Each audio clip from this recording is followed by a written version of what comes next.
First of all, I just want to say a huge thank you to everybody that's listened to the first episode. I've been really taken aback by literally hundreds of people contacting via social media, email, from friends that are current, from friends that are in my inner circle and family, to friends I haven't seen in a long time, to school friends, old football friends, former colleagues, peers. It's been a fantastic few days, and I really appreciate the support shown for the podcast so far, and the love for the honesty and the authenticity of what the content is going to be about. So thank you very much for that. Please, can you follow the podcast on our social channels, on LinkedIn, Facebook, Instagram, Twitter, and you can listen to future podcasts on SoundCloud, Audible and Spotify. But without further ado, here is episode 2 of The Silent Entrepreneur by me, Aaron Curtin.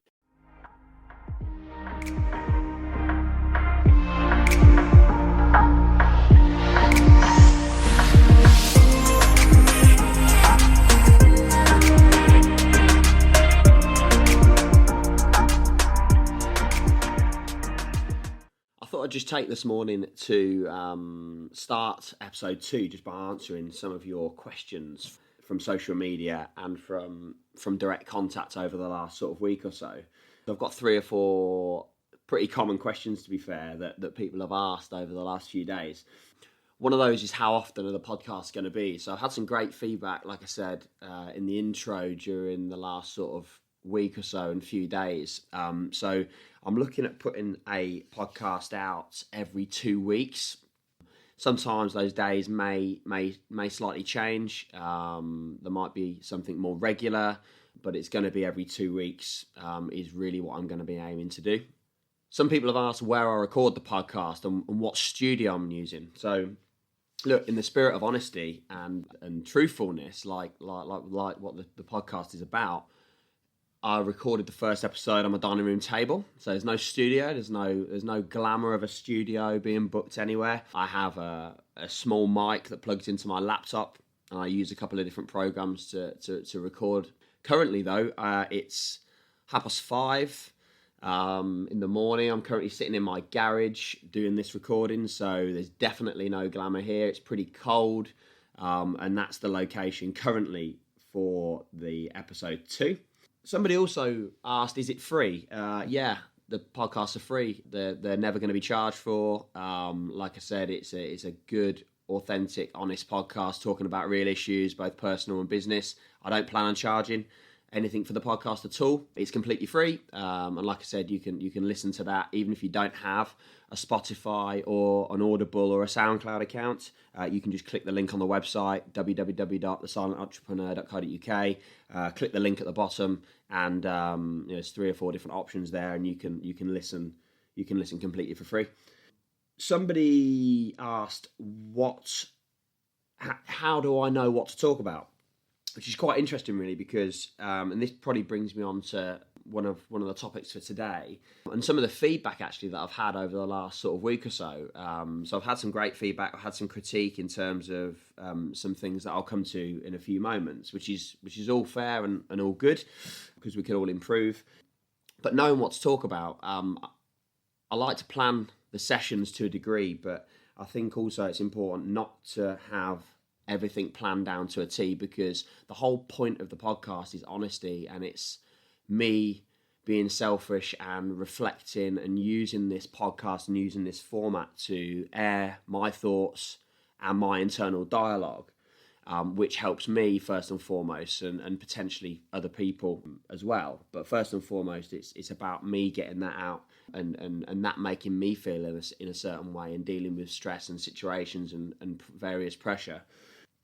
So I do make notes in terms of what I want to talk about, and over, like I said, over a couple of week period, which is going to be the format of the podcast, I'll go through a period of time, and when things happen in my day or my week, whether it's weekend, personal, business, or whatever it is, where I can remember, I'll note those down on the notes section on my phone in real short bullet point form. I'll then review those as part of my reflection process at the end of that day or week or a couple of week period.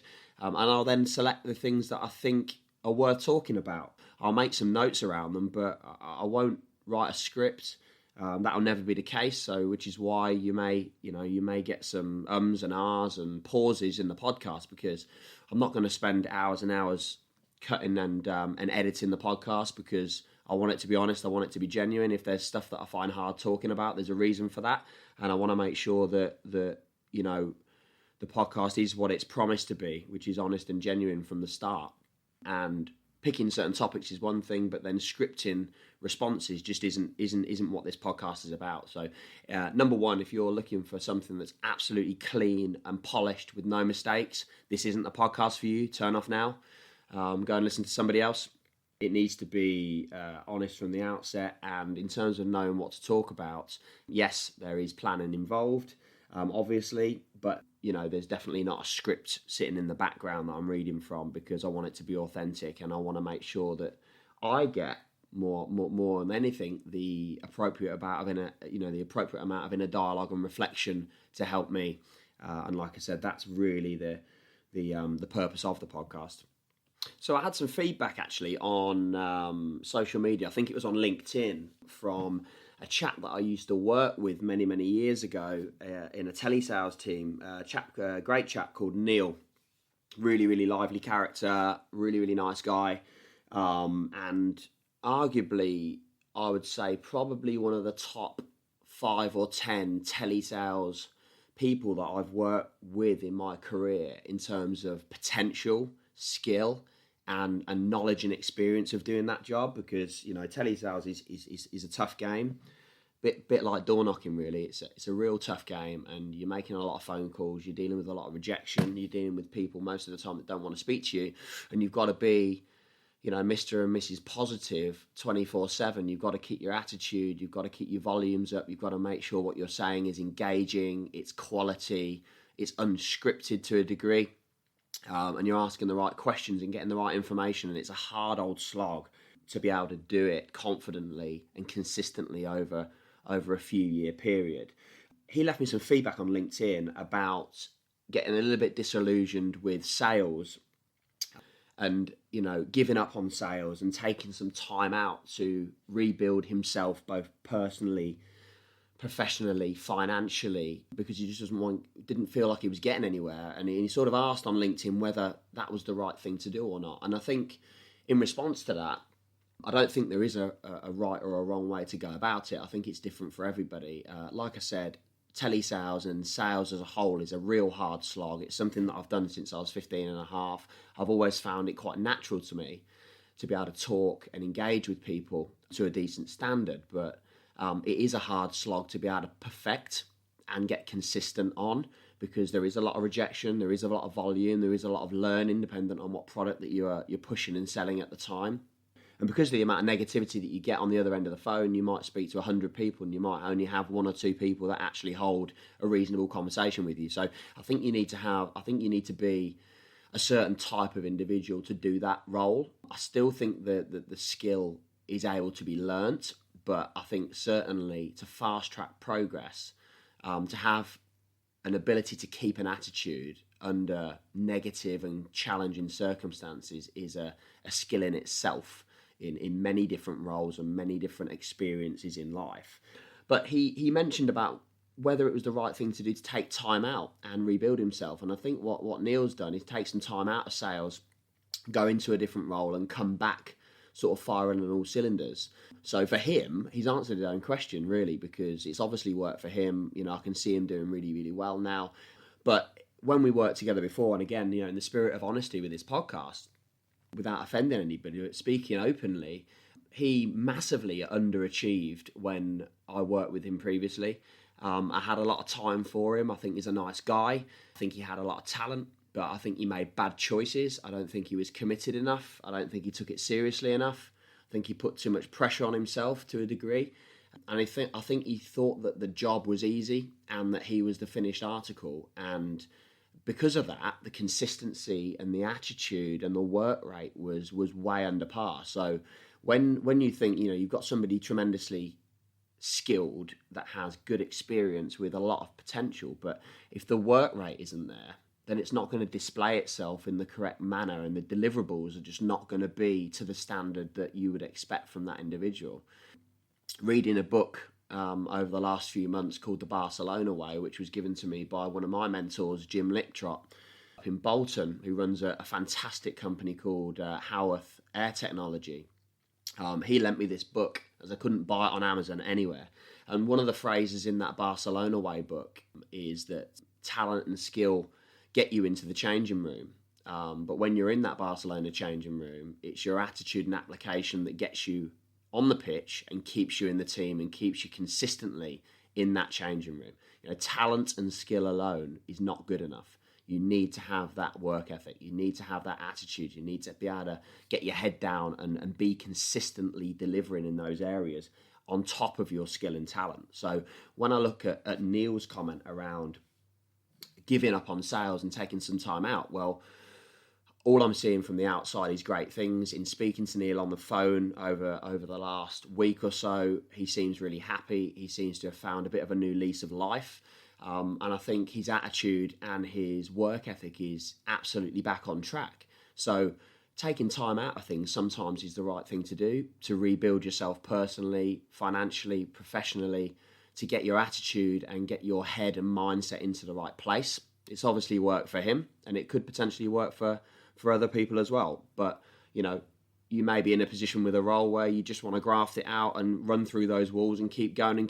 So I think that, both of those approaches would work. It depends on you as an individual in terms of what is suited best to you. I'm certainly not an advocate of giving up, but sometimes I think you do need to take some time to reflect and get your head into the right place before you go back into a stress and a pressured environment and a stress and a pressured role, in order to be able to get your head in the right place, to focus mentally, to go and deliver physically on what that role actually means.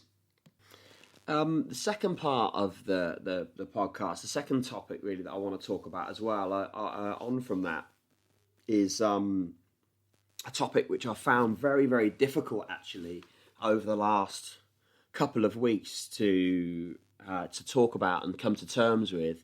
And it's been a real personal battle in my own head regarding this particular topic. And I've got to be careful to respect the individual's personal circumstance and situation when I'm talking about this. But again, I want it to be very, very honest and transparent. So I've always found, look, I've looked after people in work, whether it's a big team or a small team, since I was 16 and a half. I got an opportunity at a company called Space Kitchens when I was selling kitchens and appointments for kitchens over the phone when I was 16, or just before I was 16 actually, doing some cash and hand work in Northampton, and opportunities led in a very short space of time. I had a fantastic mentor at the time, lady called Sarah Wild. She was absolutely brilliant. She was inspirational. I still speak to her now, probably not as much as I should, and I'll make an effort with that a bit more. But she was brilliant. She was a friend, a mentor, an adult figure at the time, and I really enjoyed coming to work and working for her.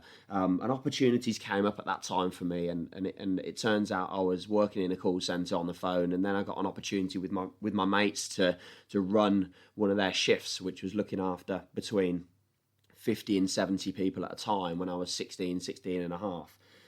So the topic I want to talk about, which is difficult, and the reason why I mentioned that, just to give you some background, is about letting people go, letting staff go. It's something that actually, speaking openly, I've not always found very difficult at all. I can switch my emotions like a flick of a switch, which I think is a positive thing. I also think it has its negative moments, but as long as you can be emotive enough to understand the situation, understand the other party and then the other people and the other person on the other end of the decision, and deliver it in the right way, I think that being able to switch your emotions like a switch is a really, really strong trait to have for trait to have for leadership. But letting people go, I must have let go over my career hundreds of people, hired hundreds and let go hundreds, and I've never found it difficult at all. However, for some reason, a couple of weeks ago, we let go of somebody that had been with us for 13 months. somebody that I've known for years, that I'd consider to have a good friendship with, a lot of mutual professional and personal respect. And I found it tough for the first time in years to make that decision. I found myself doing things that weren't very natural to me, which is procrastinating over the decision. Usually I'm quite free with my decision making. If I've made a decision, I won't go back on it. We'll just crack on and we'll go with it, whether it's right or wrong. And we'll pivot if it's wrong, and we'll find another solution. But the decision's been made, and we move forward as a leader and as a business. But this particular time, I found it tremendously difficult. Even though the performance of that individual wasn't fantastic over a period of time, and in my honest opinion was, and in theirs as well, was way below what their standards were. It was still really, really hard to, number one, come to the decision.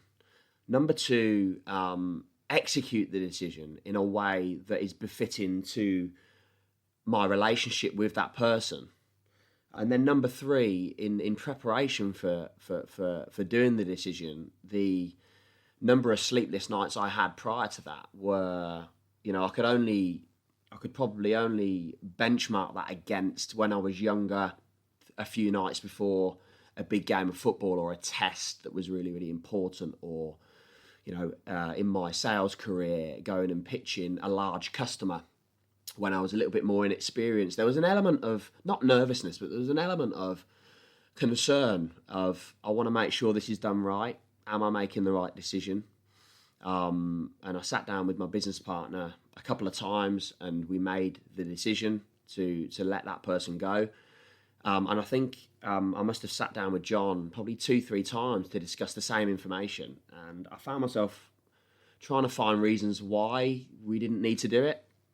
Not necessarily out of performance, but more out of the fact that I didn't feel that I was struggling to come to terms with whether it was the right decision, even though the facts are the facts, and the facts are quite simple. And when you look at the facts, the decision's quite an easy one. I found it quite difficult to actually come to the conclusion of saying, okay, this is what we need to do. And I think I frustrated John through that process because, when you look at the facts, and again, in previous podcasts, we've spoken about the importance of having a balance of decision making. He's quite a process driven and quite a numbers driven individual. When you actually look at that side of things, it's quite simple, but actually coming to terms with doing it with somebody that you have a relationship with and that you genuinely care about it was tough. It was tough. So I've learned a few things going through that process that I want to share, because I think that people can take something from it. And what I've learned is, because at Guru we have a certain attitude around our people, which is, I look at every single member of that company and I look at them and I genuinely love them to bits. I genuinely would run through walls for them, both professionally and personally. I would do anything for them, not because I can hold that as a trump card to play when I need it, but because I genuinely want to and I genuinely care about them. Whether it's people that we employ that are part of my actual family, blood family, or whether that's people that we employ that are friends of family or friends of friends, or people that are completely new to the business that I didn't even know before they started at Guru. As soon as those people walk through the door, there is an element, for me, an element of care and consideration immediately. And over time, those working relationships blossom into friendships, and there's a deep underlying care for each and every person and an understanding of what they want to achieve in their professional and personal career. And I take a tremendous amount of pride in seeing that person develop experience and develop their confidence and develop themselves as individuals, and also achieve things in work, and also just as much pride in seeing them achieve things out of work and their personal aspirations and goals being achieved, and using the business as a method of doing that is tremendously motivating for me as a leader. But in terms of just to give you a background, in terms of letting this individual go, with that in mind, it was tremendously tough, because I felt like it was letting go of a friendship, even though it isn't, because I'll keep in touch with that person. Absolutely will. And it's not just going to be we let somebody go and it's, please keep in touch. That's great. I'll be keeping in touch with that person. doing everything we can to try and help that person find employment, because I care about her situation, I care about her as an individual, and I respect the relationship. So I think when there's friendships, it's harder. But with Guru, everybody, whether you've been there a week or been there a year or 2 years, for me personally as a leader, there is always a friendship, because I think that's important, and it's quite a different topic, because I've spoken to a couple of people this week which don't get that, and I don't know why they don't get that.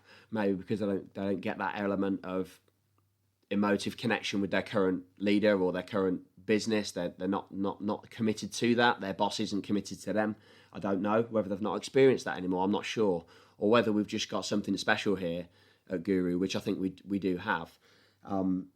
But we want to develop those friendships. We want to see people out of work. We want to see people in work. We want to see people succeed. And when you've got those friendships, when you're having to make a decision, it makes it hard, and it makes the highs tremendously high, and it makes the lows tremendously low. And throughout this period of letting this person go, I felt the lowest I'd felt as a person, both in and out of work, in years, in absolute years. It was, and I don't think I made it easy on myself, because I think I was going through things and procrastinating about it for so long. But, breaking that friendship was a concern for me, but I don't think that's going to happen.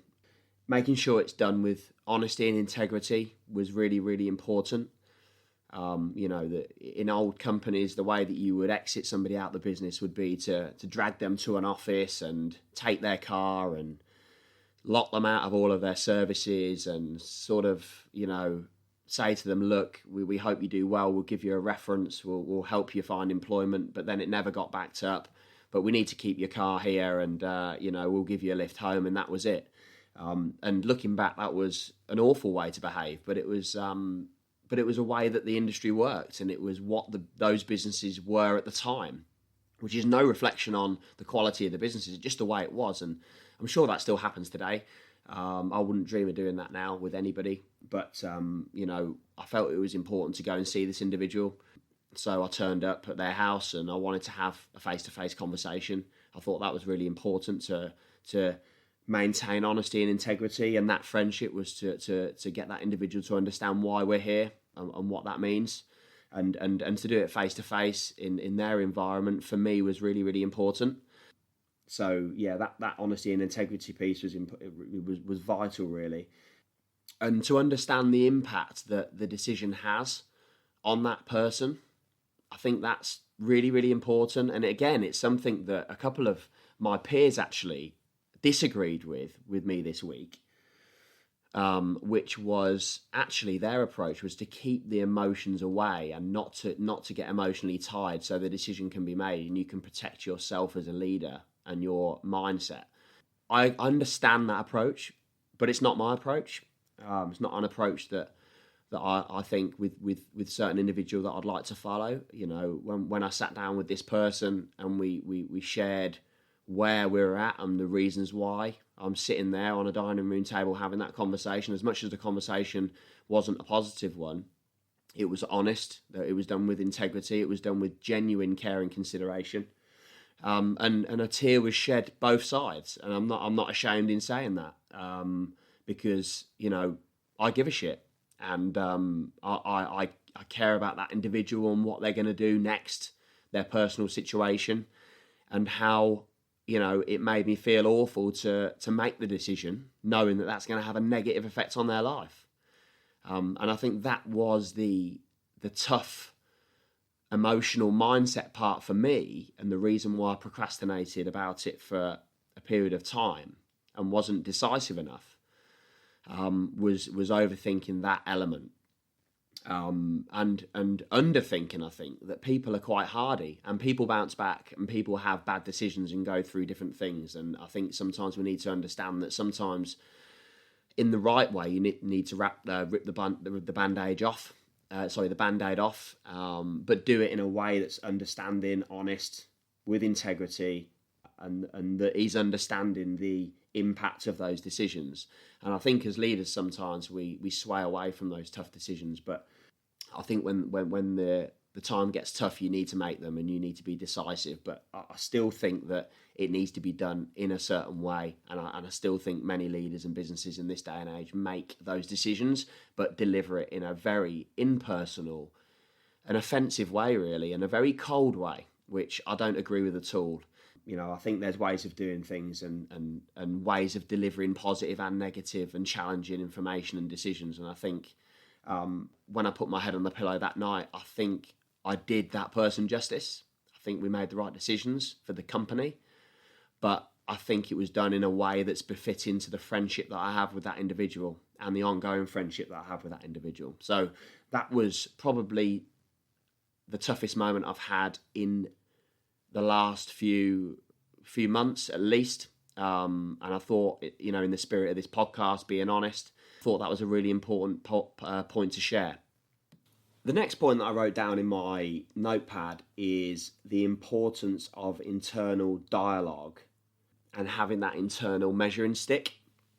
And it kind of leads on from the point that I just mentioned about, really. And you could look at that, actually, thinking about it, openly now. You can look at that as a negative and a positive, I think.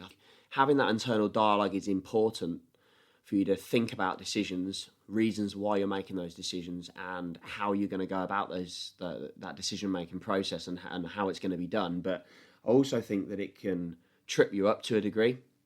I think your internal dialogue can make you less decisive in those moments. And certainly with the situation that I mentioned about a few moments ago, it made me less decisive. But it also enabled me to deliver news in a certain way that I felt was the best way to deliver that poor news. So I'll be really, really interested in seeing. It's quite, I've not put any information around this point. It's something that I didn't want to spend much time talking about, but I'd really, really like some feedback on whether everybody has that internal dialogue, personally, professionally. Whether you think that it's a positive to have that internal dialogue, whether you think it's more challenging and negative to have that internal dialogue. Whether that internal dialogue within yourself helps you or whether it hinders you.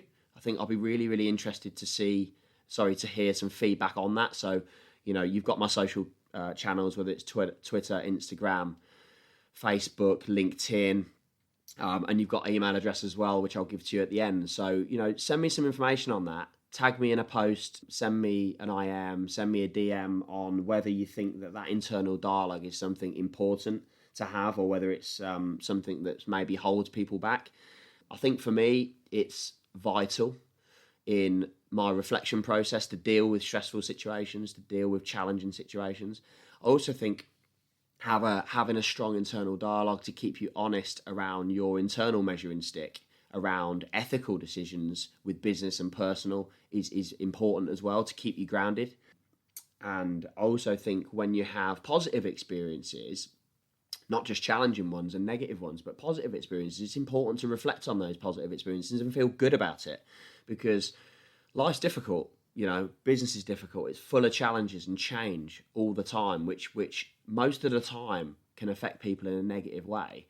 And I think it's important to have that internal dialogue when you are winning, to understand why you're winning and to celebrate that and to think about it and think about why and keep repeating it and keep doing that and keep giving you that internal pat on the back to have the motivation to move forward and deal with those negatives. So I was speaking to a potential customer this week and one of our existing customers this week in a face-to-face meeting, and they were complimenting me and the business on what we stand for, which is our different approach to transacting business in this industry, whether it be products, whether it be how we're different in a sales cycle, how we market ourselves, but just generally that kind of USP that we have, which is important to us, which is the element of being different to everybody else in the market, and what that meant about the future of the business and the future of the leadership. And one of our existing customers actually turned around and said, do you not think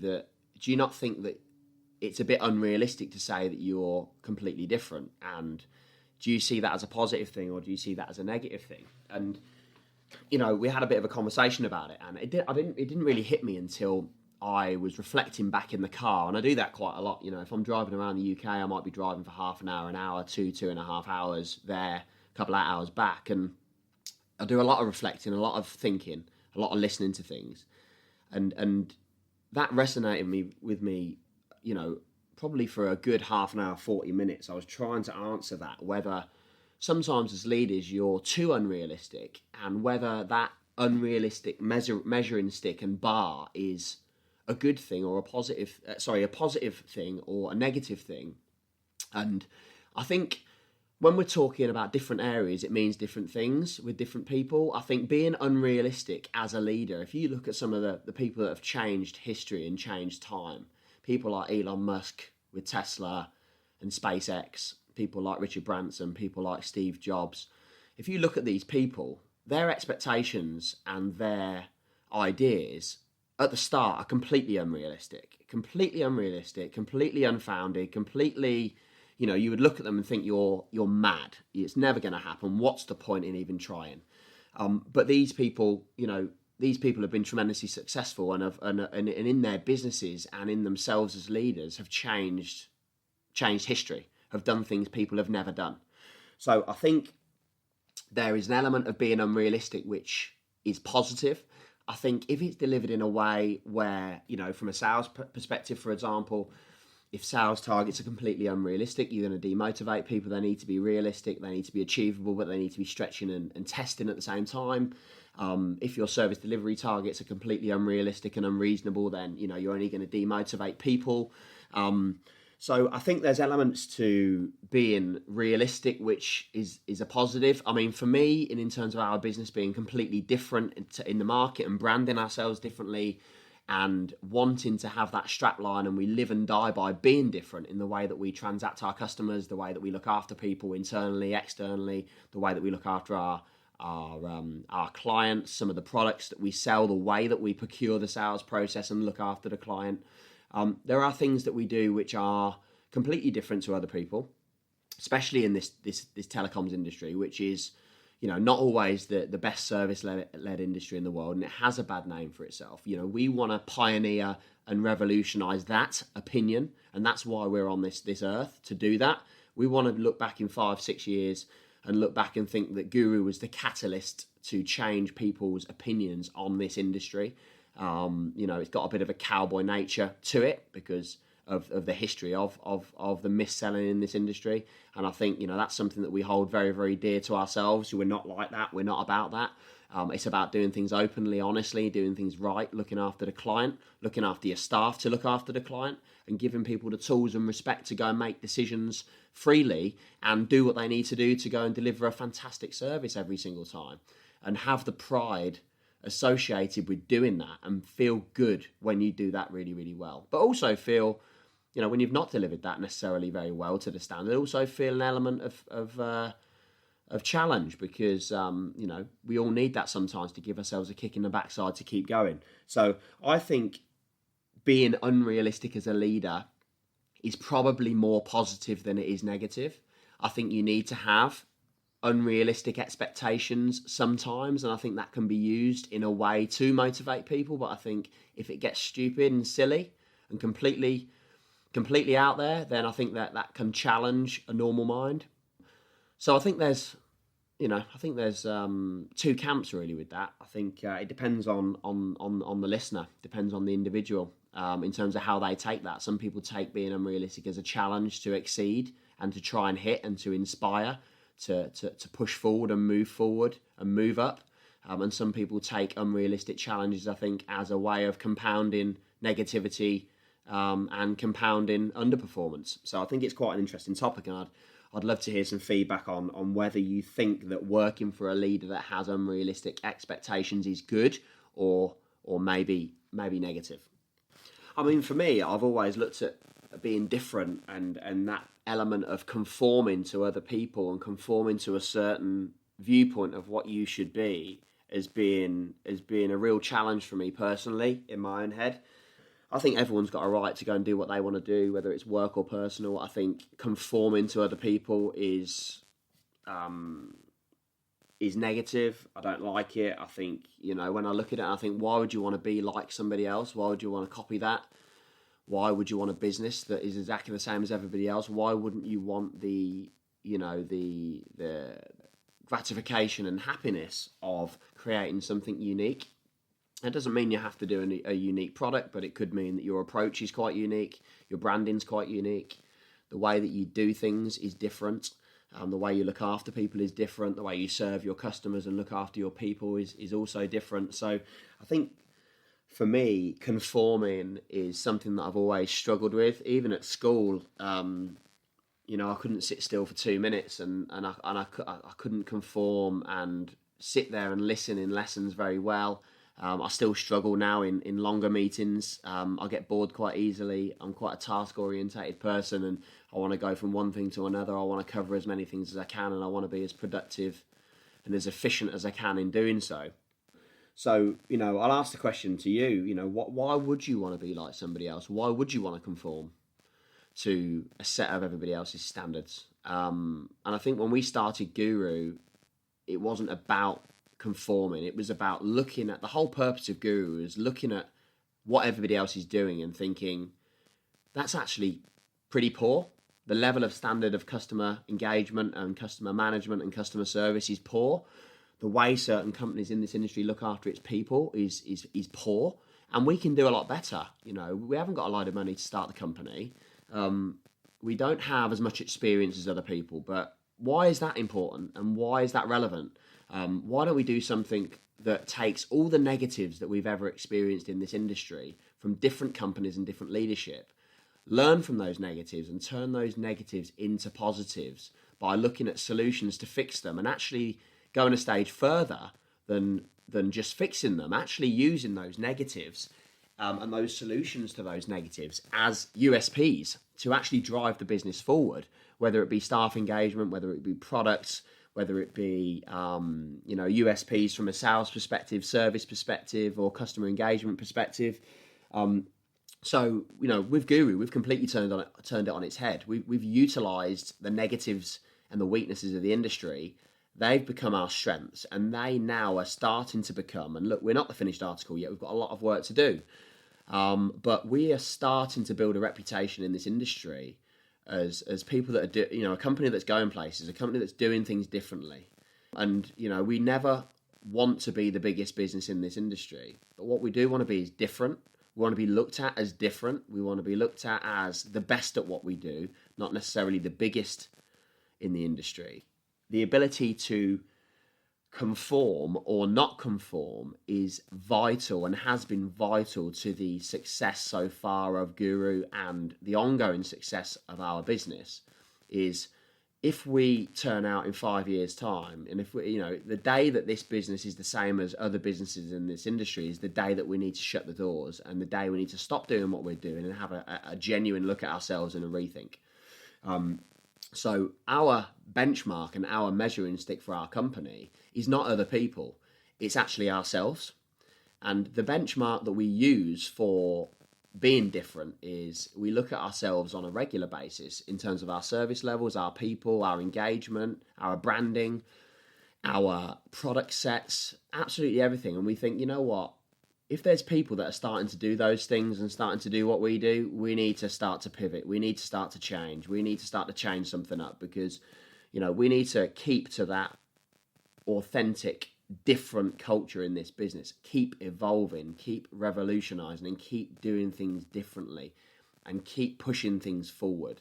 And if I could dream of anything that I would want for this business is for the business to be renowned in all industries over the next few years, absolutely renowned for being different and being the first to do something.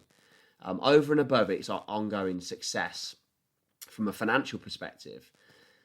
It would be that our business has a reputation in the industry and other industries of being different and being the first.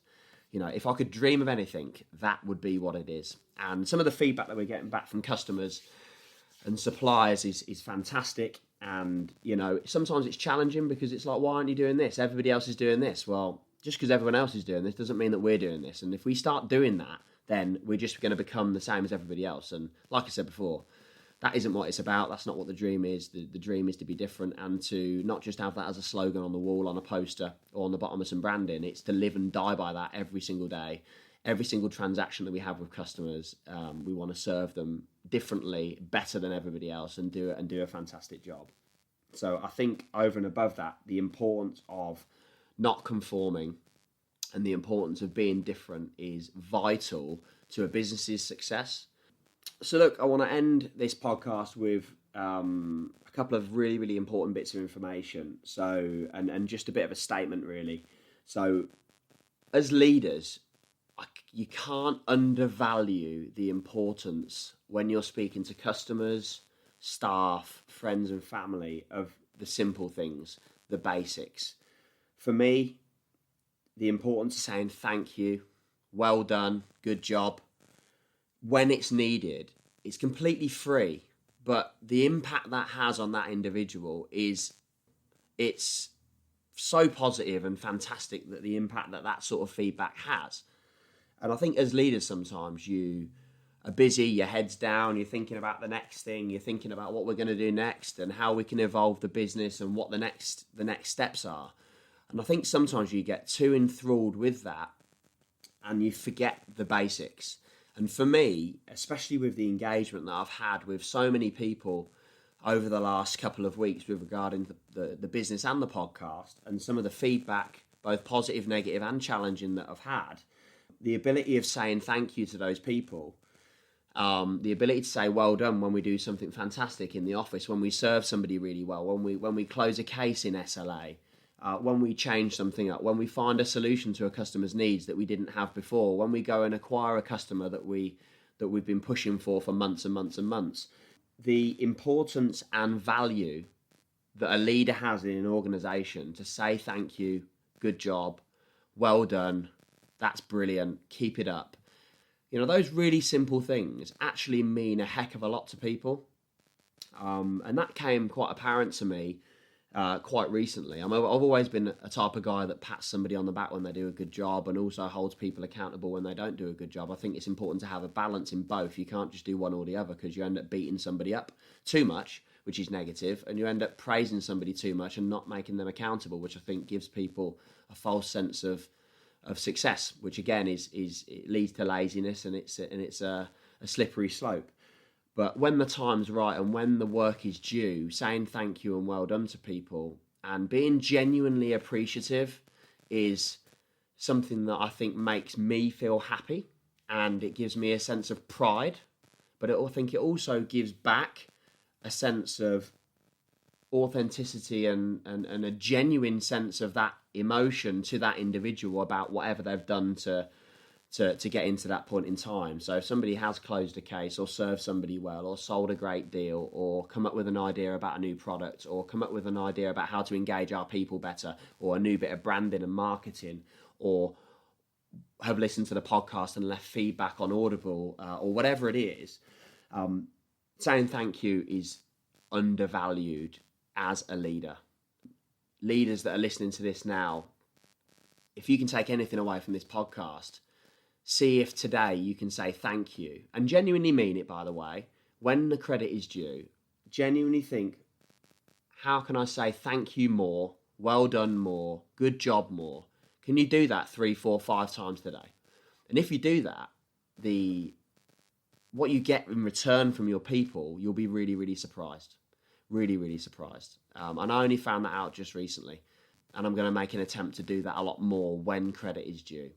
So please try it. It will make a big difference to you, and it'll make a big difference if you do it consistently and you genuinely mean it. It will make a big difference to how people perceive you in that leadership role and as a friend or as a family member moving forward. Wherever you're listening to this, thank you very much for listening to the second episode. Like I said at the start, we're going to be putting episodes out at least every 2 weeks.